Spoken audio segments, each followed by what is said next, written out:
So, Candice, you had a certain lifestyle. You were then diagnosed with thyroid cancer, and then I was going to say pituitary then, but yeah, thyroid cancer. You went into did the surgery thing, the Western mindset, scientific way, and it didn't quite work. Then you just took matters into your own hands, looked at it from the more holistic and natural way to get to a point where you are now.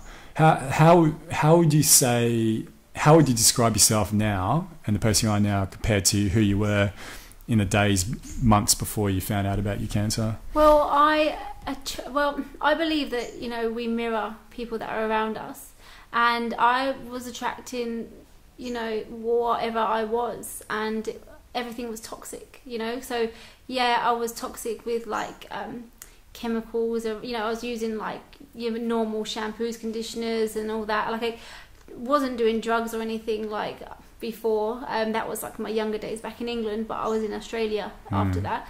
So yeah, the drug thing had stopped. We were drinking, but we were drinking at weekends. You know, it wasn't crazy. I'd done all my damage in my younger days. Sure. And so I was just very toxic. Everything was toxic. You know, everyone I was kind of hanging around with they just weren't me, and I knew that. So there was this deep kind of like, I just felt like I was trapped, and I wasn't. It's funny because, you know, it's my thyroid. It's like, you know, the throat chakra, which is your communication, and I wasn't communicating my truth. Sure. You know, so it's so funny. Like it was a kick up the ass. It was a massive kick up the ass. And now I look at everything from the energetical kind of like spiritual sense.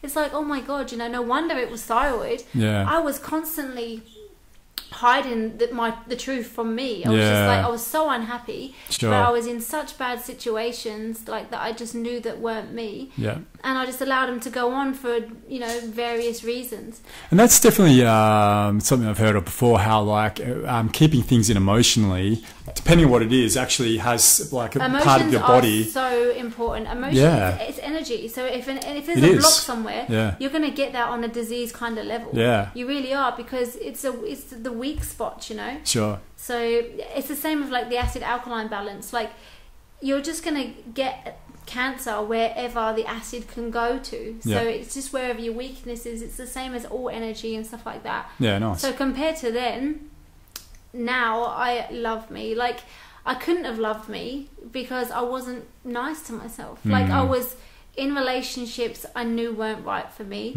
I was, you know, drinking with people I knew weren't right for me. You know, I was just doing things against my natural intuition. I was literally getting signs and being told my true self was telling me, and I was just like, fuck you, I'm gonna do that. I don't know why, but I was just going against what I knew was right. And but it had to happen, and now I'm glad it all happened. Everything happens for a reason.